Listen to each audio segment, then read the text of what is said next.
আমরা তো সরকারি দল গঠন করছি। আমি তাকে বলবো, তোমরা সরকারি দল গঠন করছো ভালো কথা, কোনো সমস্যা নাই। সরকারি দল গঠন করছো দেখে কি তোমার সরকার তোমার অন্যায় করতে কইছে?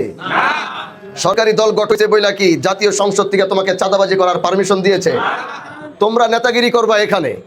তোমাদের নেতা মনে করো মাননীয় আমাদের প্রাইম মিনিস্টার তারেক রহমান তোমারে চিনবে না, সংসদে দাঁড়ায় কথা বললে সে আমারে চিনবে। এই জন্য নেতাগিরি যাই করেন খুব সাবধানে করতে হবে, কারণ আমরা ন্যায় এবং ইনসাফের পক্ষের মানুষ। আমাদের এই আওয়াজ আজকে শুধু শিবচরে না, গোটা বাংলাদেশে ছড়ায় পড়ছে।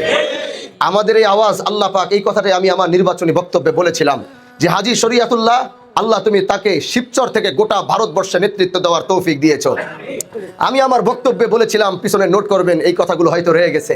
আমি সেদিন দাঁড়িয়ে বলেছিলাম, আমি আরেকবার এই শিবচর থেকে আরেকটি ডাক দিতে চাই, যেটা শুধু ভারতবর্ষ না, যেটা গোটা পৃথিবী ছড়িয়ে পড়বে। আর আজকে আল্লাহ পাক সেই দ্বার প্রান্তে, সেই রেল লাইনে, সেই পথে আমাদেরকে উঠিয়ে দিয়েছে।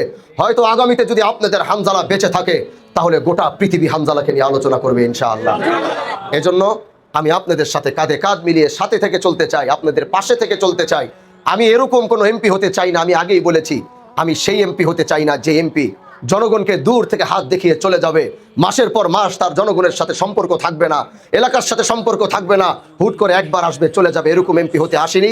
আপনাদের সাথে পাশে থেকেই যেন সব সময় চলতে পারি, জীবনের শেষ নিঃশ্বাস যেন এই মাটিতেই ত্যাগ করতে পারি, আপনাদের পাশেই যেন থাকতে পারি। আল্লাহ যেন সেই তৌফিক দান করে। যারা স্বতঃস্ফূর্তভাবে আমাদেরকে সাথে ছিলেন, পাশে ছিলেন, আল্লাহ সবাইকে কবুল করুন।